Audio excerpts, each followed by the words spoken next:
ನಮಸ್ಕಾರ ಸ್ನೇಹಿತರೆ, welcome back to our YouTube channel. ಇತ್ತೀಚೆಗೆ ನೀವೆಲ್ಲ ಕಡೆ ನ್ಯೂಸ್ ನೋಡ್ತಾ ಇರ್ಬೋದು. LPG ಇರ್ಬೋದು, CNG ಅಂತ ಕರಿತೀವಿ, ಕಂಪ್ರೆಸರ್ ನ್ಯಾಚುರಲ್ ಗ್ಯಾಸ್ ಇರ್ಬೋದು, ಪೆಟ್ರೋಲ್ ಇರ್ಬೋದು, ಇವುಗಳ ಪ್ರೈಸ್ ತುಂಬ ಹೈಕ್ ಆಗ್ತಾ ಇದೆ. ಇದಕ್ಕೇನು ರೀಸನ್ ಅಂತ ಹುಡುಕ್ತಾ ಹೋದರೆ, ಅಥವಾ ಇಸ್ರೇಲ್ ಇರ್ಬೋದು, ಇರಾನ್ ಇರ್ಬೋದು, ಅವೆರಡರ ಮಧ್ಯೆ ಯುದ್ಧಗಳು ನಡೀತಾ ಇದೆ. ಸೊ ಆ ಯುದ್ಧದಿಂದ ಏನಾದ್ರಿಗೆ ಎಫೆಕ್ಟ್ ಆಗ್ತಿದೆ ಅನ್ನೋದ್ರ ಬಗ್ಗೆ ಈ ವಿಡಿಯೋದಲ್ಲಿ ಡೀಟೇಲ್ ಆಗಿ ತಿಳ್ಕೊಳ್ಳೋಣ. ಪೆಟ್ರೋಲಿಯಂ ಉತ್ಪನ್ನಗಳು ಹೈಯೆಸ್ಟ್ ರಿಸರ್ವ್ ಇರುವಂಥದ್ದು ವರ್ಲ್ಡಲ್ಲಿ ಯಾವ್ಯಾವ ದೇಶಗಳು ಬರ್ತವೆ ಅಂತಂದರೆ, ಮೊದಲನೇದು Venezuela, second Saudi Arabia, 3 Iran. So Venezuela highest reserve ಇದೆ, ಸೌದಿ ಅರೇಬಿಯಾ ಸೆಕೆಂಡ್ ಇದೆ, ಇರಾನ್ 3 ಇದೆ.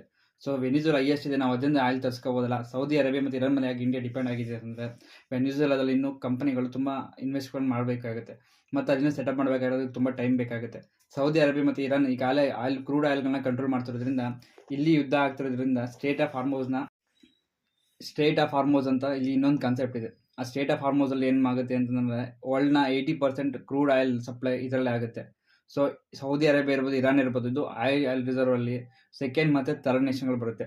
ಮತ್ತು ಲಿಕ್ವಿಡ್ ಪೆಟ್ರೋಲಿಯಂ ಗ್ಯಾಸ್ LPGಯಲ್ಲಿ ಕತಾರ್ ಇದೆಯಲ್ಲ, ಅದು ಹೈಯೆಸ್ಟ್ ರಿಸರ್ವ್ ಇರುವಂಥ ಕಂಟ್ರಿ.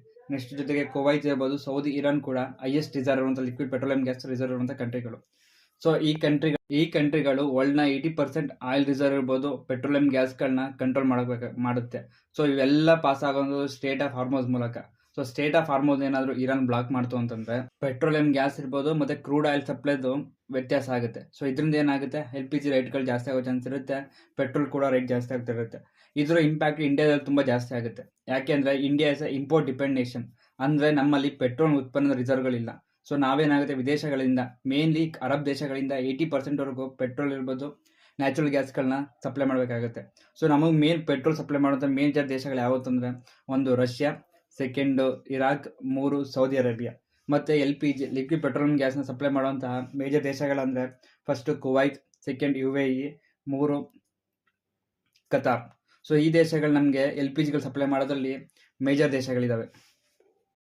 ಸೊ ಇರಾನ್ ಇವಾಗ ಏನು ಮಾಡ್ತಿದೆ ಅಂದರೆ, ಈ ಕಂಟ್ರಿಗಳಿರುವಂಥ ಆಯಿಲ್ ರಿಸರ್ವ್ ಇರ್ಬೋದು ಮತ್ತು ಪೆಟ್ರೋಲಿಯಂ ಗ್ಯಾಸ್ಗಳನ್ನ ಟಾರ್ಗೆಟ್ ಮಾಡಿ ಅದನ್ನು ಡಿಸ್ಟ್ರಾಯ್ ಮಾಡ್ತಾ ಇದೆ. ಸೊ ಇದರಿಂದ ಏನಾಗುತ್ತೆ, ಆ ದೇಶಗಳಲ್ಲಿ ಪ್ರೊಡಕ್ಷನ್ ಕಡಿಮೆ ಆಗಿ ಅಲ್ಲಿ ರಿಸರ್ವ್ ಶಾರ್ಟೇಜ್ ಆಗುತ್ತೆ. ಅದರಿಂದ ಏನಾಗುತ್ತೆ, ಇಮಿಡಿಯೇಟಾಗಿ ಪ್ರೈಸ್ ಹೈಕ್ ಆಗೋ ಚಾನ್ಸ್ ಜಾಸ್ತಿ ಇರುತ್ತೆ. ಜೊತೆಗೆ ಇರಾನ್ ಏನು ಮಾಡ್ತಿದೆ, ತನ್ನ ನೌಕಾಪಡೆ ಮೂಲಕ ಸ್ಟೇಟ್ ಆಫ್ ಹಾರ್ಮೋಸ್ನ ಬ್ಲಾಕ್ ಮಾಡೋದ್ರಿಂದ ಇಲ್ಲಿ ಶಿಪ್ಗಳೇನಾದರೂ ಮೂವ್ಮೆಂಟ್ ಆಗಬೇಕು ಅಂತಂದರೆ, ಶಿಪ್ಗಳಿಗೆ ಇನ್ಶೂರೆನ್ಸ್ ಕಂಪ್ನಿಗಳಿರುತ್ತೆ. ಆ ಕಂಪ್ನಿಗಳೇನಾಗುತ್ತೆ, ಇನ್ಶೂರೆನ್ಸ್ಗಳನ್ನ ಬಂಡಲ್ ಮಾಡಬೇಕು.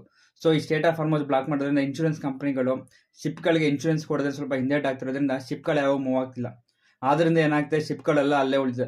ಸುಮಾರು ಇಂಡಿಯಾದ 22 ಶಿಪ್ಗಳು ಇನ್ನೂ ಸ್ಟೇಟ್ ಆಫ್ ಹಾರ್ಮೋಸಲ್ಲಿ ಇರೋದ್ರಿಂದ ಇಂಡಿಯಾದಲ್ಲಿ ಆಯಿಲ್ ಇರ್ಬೋದು, LPG ಗ್ಯಾಸ್ ಇರ್ಬೋದು, ಪ್ರೈಸ್ ಹೈಕ್ಗಳು ಆಗ್ತಾ ಇದೆ. ಸೊ ಹಾಗಾದರೆ ಇದಕ್ಕೇನು ಸೊಲ್ಯೂಷನ್ ಇಲ್ವಾ? ಸೊ ಇದಕ್ಕೇನು ಸೊಲ್ಯೂಷನ್ ಅಂತಂದರೆ, ಮೊದಲಿಗೆ ಭಾರತ ಈಗಾಗಲೇ ಆಲ್ಟರ್ನೇಟ್ ಸೋರ್ಸಸ್ಗಳನ್ನ ಹುಡುಕ್ತಾ ಇದೆ. ಅಂದರೆ ಈಗ ಅಮೇರಿಕಾ ಇರ್ಬೋದು, ಕೆನಡಾ ಇರ್ಬೋದು, ಮತ್ತು ಕೆಲವೊಂದು ಯುರೋಪಿಯನ್ ನೇಷನ್ಗಳು ಏನಾಗುತ್ತೆ, ಆಯಿಲ್ ರಿಸರ್ವ್ಗಳು ಇದೆ ಮತ್ತು ಸಪ್ಲೈಗಳನ್ನ ಮಾಡ್ತಾ ಇದೆ. ಸೊ ಅವ್ರು ಜಾಸ್ತಿ ದುಡ್ಡು ಡಿಮ್ಯಾಂಡ್ ಮಾಡಿದ್ರು ಕೂಡ ಅವರಿಂದ ಆಲ್ಟರ್ನೇಟ್ ಸೋರ್ಸಲ್ಲಿ ತರಿಸ್ಕೋಬೋದು. ಸೆಕೆಂಡ್ ಏನಂತಂದರೆ, ಈಗಾಗಲೇ ನಮ್ಮ 22 ಹಡಗುಗಳು ಸ್ಟೇಟ್ ಆಫ್ ಹಾರ್ಮೋಸಲ್ಲಿ ಇದೆ ಅಂತ ಹೇಳಿದೆ ನಿಮಗೆ.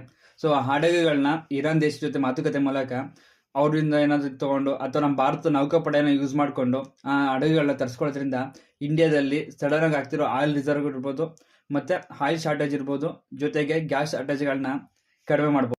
ಅದ್ರ ಜೊತೆಗೆ ಎಸೆನ್ಷಿಯಲ್ ಕಮೋಡಿಟೀಸ್ ಆ್ಯಕ್ಟ್ ಅಂತ 1955 ಒಂದು ಮಾಡಿದ್ದಾರೆ. ಸೊ ಆ ಆ್ಯಕ್ಟ್ ಏನಾದರೂ ಜಾರಿಗೆ ಬಂತು ಅಂತಂದರೆ, ಆಯಿಲ್ ಮತ್ತು ಗ್ಯಾಸ್ಗಳನ್ನ ಜಾಸ್ತಿ ಸ್ಟೋರೇಜ್ ಮಾಡ್ಕೊಳ್ಳೋ ಹಾಗಿಲ್ಲ. ಸೊ ಅದರಿಂದ ಏನಾಗುತ್ತೆ, ಇಮ್ಮಿಡಿಯೇಟ್ ಎಸೆಸ್ ಇರೋದಕ್ಕೆಲ್ಲ ಇವೆಲ್ಲ ಈಸಿಯಾಗಿ ಸಪ್ಲೈ ಆಗುತ್ತೆ. ಅದ್ರ ಜೊತೆಗೆ ಭಾರತವೇ ಇನ್ಶೂರೆನ್ಸ್ ಕಂಪ್ನಿಗಳ ಜೊತೆ ಮಾತಾಡ್ಬಿಟ್ಟು, ಸೊ ಇನ್ಶೂರೆನ್ಸ್ ಅಮೌಂಟ್ಗಳನ್ನ ಕ್ಲಿಯರ್ ಮಾಡೋದ್ರಿಂದ ಈಸಿಯಾಗಿ ಹಡಗುಗಳು ಸಪ್ಲೈ ಆಗುತ್ತೆ. ಇದರಿಂದ ಭಾರತ ಆಗುವಂಥ LPG ಗ್ಯಾಸ್ ಸಪ್ಲೈ ಇರ್ಬೋದು ಮತ್ತು ನ್ಯಾಚುರಲ್ ಕ್ರೂಡ್ ಆಯಿಲ್ಗಳು ಇದು ಸ್ಟೋರೇಜ್ ಇಂಪ್ರೂವ್ಗಳನ್ನ ಮಾಡಬೇಕಾಗುತ್ತೆ.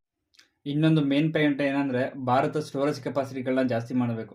ಏನಂತಂದರೆ, as per the world criteria minimum 90 ದಿನಕ್ಕೆ ಆಗಂತ ಆಯಿಲ್ ಸಪ್ಲೈ ಇರ್ಬೋದು, ಗ್ಯಾಸ್ ಸಪ್ಲೈ ಇರ್ಬೋದು, ಅದನ್ನು ಇಟ್ಕೋಬೇಕು ಅಂತ ಒಳ್ಳೆ ಎಲ್ಲ ದೇಶಗಳು, ಯುನೈಟೆಡ್ ನೇಷನ್ ನಿಯಮ ಮಾಡಿದೆ. ಆದರೆ ಭಾರತದಲ್ಲಿ ಆಯಿಲ್ ಸಪ್ಲೈ ಇರೋದು, ಗ್ಯಾಸ್ ಸಪ್ಲೈ ಇರೋದು 45ರಿಂದ 50 ಗಂಟೆ ಮಾತ್ರ ಸ್ಟೋರೇಜ್ ಕೆಪಾಸಿಟಿ ಇರೋದು. ಸೊ ಆ ಕೆಪಾಸಿಟಿಗಳನ್ನ ಜಾಸ್ತಿ ಮಾಡಬೇಕು.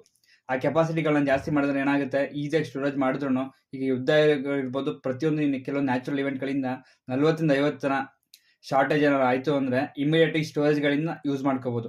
ಈಗ ಇಂಡಿಯಾ ಸದ್ಯಕ್ಕೆ ಅದನ್ನೇ ಮಾಡ್ತಾ ಇದೆ. ಸೊ ಯುದ್ಧ ಏನಾದರೂ 40 ದಿನದ ಮೇಲೆ ಆಯಿತು ಅಂತಂದರೆ ಭಾರತಕ್ಕೆ ಆಯಿಲ್ ಮತ್ತು ನ್ಯಾಚುರಲ್ ಗ್ಯಾಸ್ ಶಾರ್ಟೇಜ್ ಆಗುತ್ತೆ. ಸೊ ಇಮಿಡಿಯೇಟಾಗಿ ಪ್ರೈಸ್ಗಳನ್ನ ಹೈಕ್ ಮಾಡಬೇಕಾಗುತ್ತೆ. ಇದ್ರ ಜೊತೆಗೆ ಭಾರತದ ಕೆಲವೊಂದು ಆಯಿಲ್ ಸ್ಟೋರೇಜ್ಗಳ ಬಗ್ಗೆ ನಿಮಗೆ ಇನ್ಫಾರ್ಮೇಷನ್ ಬೇಕು ಅಂದರೆ ನೆಕ್ಸ್ಟ್ ವೀಡಿಯೋ ತಿಳಿಸ್ಕೊಡ್ತೀನಿ. Okay, thank you.